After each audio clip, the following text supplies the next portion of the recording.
बिस्मिल्लाहिर्रहमानिर्रहीम। अस्सलाम वालेकुम। मैं हूं बुशरा सदीकी और आप देख रहे हैं पब्लिक ओपिनियन। बहुत सारी अहम डेवलपमेंट्स और लम्हा ब लम्हा ये डेवलपमेंट्स होती जा रही हैं। सबसे बड़ी जो डेवलपमेंट ये हुई है कि जो जज ज़ेबा का धमकी केस चल रहा था उसमें इमरान खान के ख़िलाफ़ नाकाबिले ज़मानत वारंट गिरफ़्तारी जारी कर दिए गए हैं। एक नया हंगामा, एक नया तसादुम, एक नया फसाद। अब इस मुल्क को राह देख ली है। इन लोगों ने ये सोच लिया है कि किसी ना किसी तरह अवाम के सामने खड़े होकर अवाम के ख़िलाफ़ जाना है। हवाओं का रुख मोड़ने की कोशिश कर रहे हैं, लेकिन हवाओं का रुख नहीं मोड़ पा रहे। अवाम जहाँ होगी हवाओं का रुख भी उसी तरफ होगा। आज पहले कल रैली निकालना था, लेकिन आपने फिर वही दफ़ा नाफिज कर दी। इलेक्शन के दिनों में आप दफ़ा नाफिज कर देते हो कि लोग इलेक्शन कैंपेन ही ना कर पाए, और आज आपने इजाज़त दे दी, दिखाई कि वाह आप कितने सखी हैं, कितना बड़ा दिल है, और आज आपने इमरान खान को रैली की इजाज़त दे दी। लेकिन प्लान तो तैयार था, प्लान तो आप सारे तैयार करके रखते हैं। कैसे लोगों को फैसला आने से पहले पता चल जाता है कि आज इमरान खान गिरफ्तार हो जाएंगे। कैसे लोगों की पहली सोशल मीडिया में ट्वीट्स आना शुरू हो जाती हैं। कैसे ही लोग रात को हमारे ज़राए बताते हैं कि उन्होंने खुद आई विटनेस है कि किस तरह जोग दर जोग, दर्जन दर्जन, मतलब ये भी नहीं कि कोई ये कह रहा हो, हमारे ज़राए ने ये भी नहीं कहा कि कोई 2-3 गई हैं। वो कहते हैं लातादाद प्रिजन वैन है जो लाहौर के जानिब रात को रवा दवा थी। किस लिए, क्या ज़रूरत थी इतनी सारी प्रिजन वैन की? इसका मतलब यह है कि हर चीज़ प्लान्ड थी, कुक्ड था। लेकिन क्या ये कुक्ड है, क्या ये प्लान्ड है कि लोगों का रिएक्शन किस तरह हैंडल करना है? या फिर वही वाली कहानी आपकी कि 2-4 गिरा दो, मार दो, लोग खुद डर के बैठ जाएंगे। लेकिन क्या लोग डरे? साहब, हमने आपको कल बताया था, लोग कह रहे हैं हम नहीं डरेंगे। अब हमें डर नहीं लगता, क्योंकि हमारे बच्चों की जान जा चुकी है, माँ बहनों की चादरें उतर चुकी हैं। अब उनको डर नहीं लगता, अब उनको फ़िक्र पाकिस्तान की है। आप लोग खुद दूसरों पर उंगलियां उठाते हैं और जिस्म से कपड़े आपके उतर रहे हैं, नंगे आप हो रहे हैं। कल से तोशा खाना की रिपोर्ट पब्लिक हुई, जिससे कहा जा रहा है वो आधी अधूरी है, जो नामुकम्मल है। अगर एक नामुकम्मल रिपोर्ट में इतना सब कुछ है, तो सोचें मुकम्मल रिपोर्ट में क्या क्या होगा।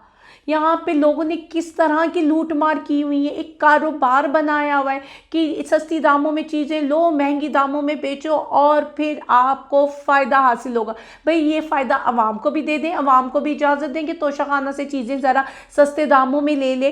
भाई लोगों ने तो जिस तरह की लूट मार है तोशाखाना में, ऐसा लग रहा था लोगों ने अपने बच्चों के जहेज़ बनाए या फिर पूरा जाती उम्र ही सजा डाला है, बिलावल हाउस सजा डाला है। इस तरह की लूट मार तोशाखाना में हुई है। और फिर आप बात करते हो इमरान खान की। इमरान खान ने घड़ी ली, तो घड़ी भाई उसने कीमत अदा की, और कितनी, 2 करोड़ रुपए से ज़्यादा उसने कीमत अदा की। और जितने तोशाखाना में आप लोगों ने पेमेंट्स आप सब ने मिलकर जमा करवाई, उतनी भी नहीं बनती 2 करोड़ के मुकाबले में जिसने एक अकेले शख्स ने उतनी अमाउंट जमा करवा दी है। आप लोग 35 लाख की गाड़ियां ले लेते हो, आप लोग जो है 3000 के सोने के सेट ले लेते हो, और जो है 3000 रुपये की क्रॉकरीज आ जाती हैं, 300 रुपये की आपकी पता नहीं कोई परफ्यूम आ जाता है, कोई शहद आ जाता है। आप लोग ने इतना सारा कुछ मिला लो ना, तो इमरान खान की एक घड़ी जिसके पीछे उसने 2 करोड़ रुपए लिए। और फिर क्या होता है कि जो चीज़ें आप लोग अपने लिए ले लेते हो उसको बेचते हो और अपना प्रॉफिट शो करते हो। इमरान खान ने क्या किया? इमरान खान ने वही घड़ी बेची और सड़क बना दी। वो सड़क उसमें सिर्फ वही तो नहीं गुजरता था, उसकी गाड़ियाँ तो नहीं गुजरती थी, उसके ख़ानदान के लोग तो नहीं गुजरते थे, आम आवाम गुजरती थी। आम आवाम को फ़ायदा हुआ। वहाँ जाएं और पूछें वहाँ के रहने वालों से जिनसे हमारी बातें हुई हैं, जो बताते हैं कि उस सड़क से बनने से उनको कितना फ़ायदा हुआ है, उनकी ट्रांसपोर्टेशन के मसाइल किस हद तक हल हुए हैं। तो आप लोगों का तो कोई मुकाबला ही नहीं है इमरान खान से। और ये जो तोशाखाना की डिटेल है, अभी तो इसमें सिर्फ ये बातें हो रही है ना किसने क्या लिया।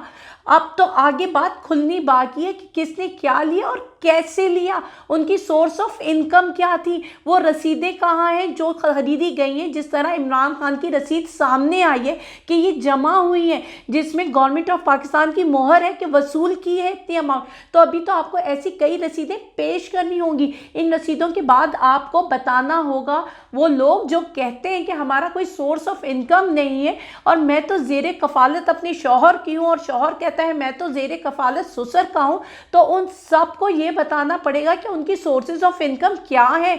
ये तो एक पेंडोरा बॉक्स है जो अभी खुला है और अभी देखिए इसमें से कितना गंद बाहर आएगा।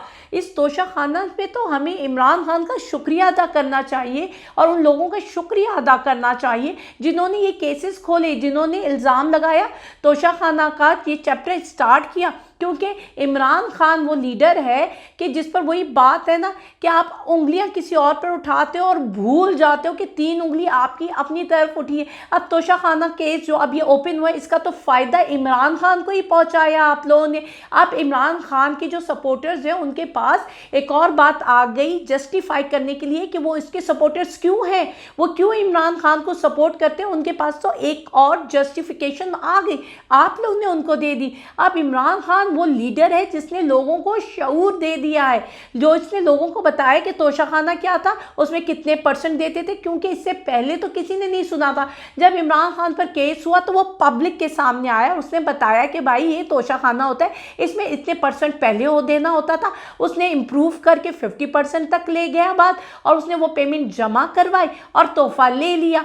ये पहले हम आवाम को नहीं पता था। इसी तरह हमें अपने इकोनॉमिक के इंडिकेटर्स के बारे में क्या जानता था एक आम आदमी, वो यही जानता था ना आटा महंगा हो गया, तेल महंगा हो गया, पेट्रोल महंगा हो गया, लेकिन वो क्यों महंगे हुए, उसकी हमारी इकोनॉमी में, हमारी तरक्की में क्या अमल दखल है, ये सारी चीज़ें इमरान खान ने बताई। आज मुल्क का बच्चा एक आम आदमी जो पढ़ा लिखा हो या ना हो, वो जानता है कि GDP क्या है, सेंसिटिव प्राइस इंडेक्स क्या है, करंट डेफिसिट क्या है। ये है इमरान खान जिसने लोगों को इल्म दिया। ये एक लीडर की क्वालिटी होती है कि वो लोगों को शऊर देता है, वो लोगों को समझाता है और इस आसान ज़बान में समझाता है कि लोगों की अकल में वो बात आ जाती है।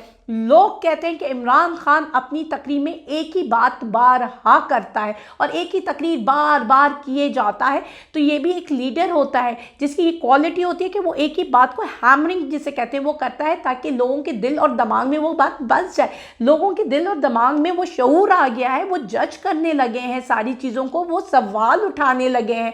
और सबसे ज़्यादा इम्पॉर्टेंट पॉइंट जो इमरान खान को इस दौर में मिला वो सोशल मीडिया था कि जो उसके पास टूल्स से जिसने इंफॉर्मेशन जो कि हमें पहले होता था कि जी आज की खबर है तो वो अब हमें कल सुबह ही मिलेगी, ऐसा ख़त्म हो गया। आज की खबर को सेकंड्स भी नहीं लगते लोगों तक मौजूद होती है, इसलिए आप खबरों को छुपा नहीं सकते, सच को झूठ बदल नहीं सकते, क्योंकि अल्टीमेटली सच सामने आ जाता है। क्योंकि इस सोशल मीडिया के दौर में आपके पास इतना टाइम नहीं होता कि आप जो है उस सच को जो है प्रोपोगेट कर सकें, उसको एक नया लिबास बनाकर लोगों के सामने पेश कर सके।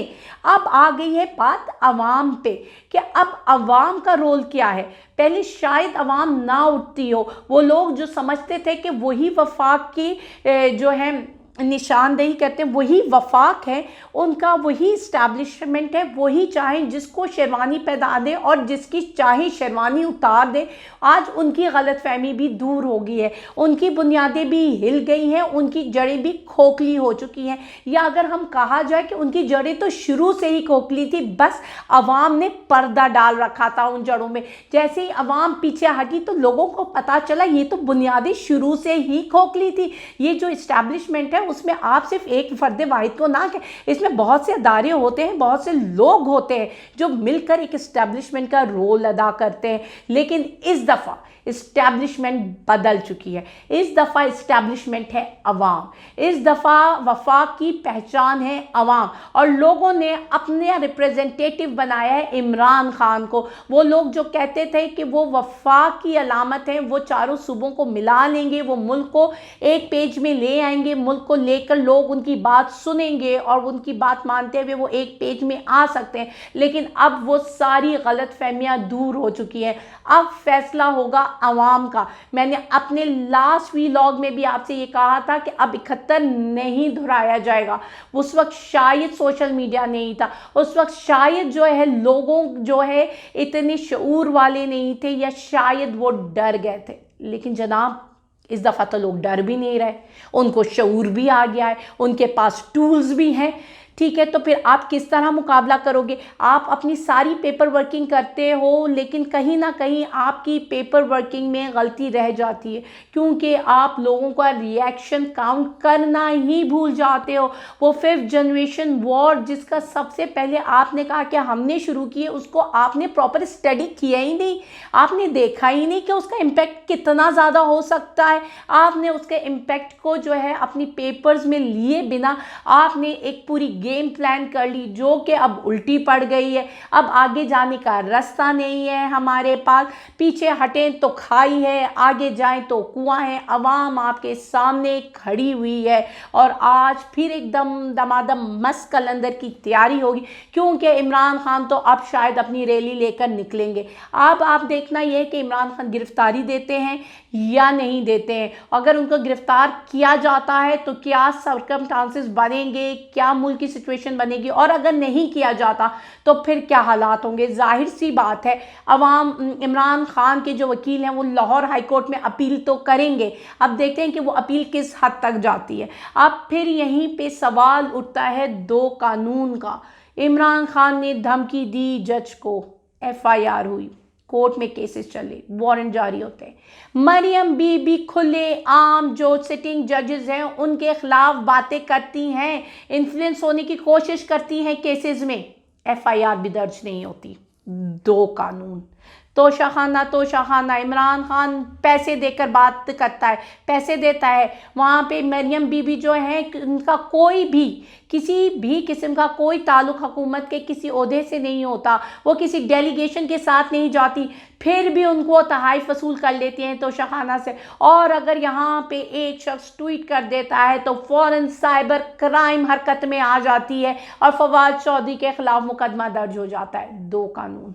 यहाँ पे एक बच्चा अपनी जान से चला जाता है, उसके लवाहिकीन जो हैं वो रिपोर्ट दर्ज नहीं करवा पाते, FIR नहीं दर्ज करवा पाते। यहाँ पे एक ट्वीट पे फ़ौरन आपकी पूरी मशीनरी हरकत में आ जाती है।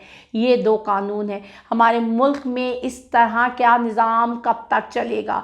वही बात जो इमरान खान कह रहा है कि जी कुफ्र का निज़ाम चल सकता है, जुल्म का निज़ाम नहीं चल सकता। खुदारा जुल्म का निज़ाम चलाने की कोशिश करोगे तो खुद ख़त्म हो जाओगे, खुद तारीख में काला बाब बन जाओगे। शुक्रिया।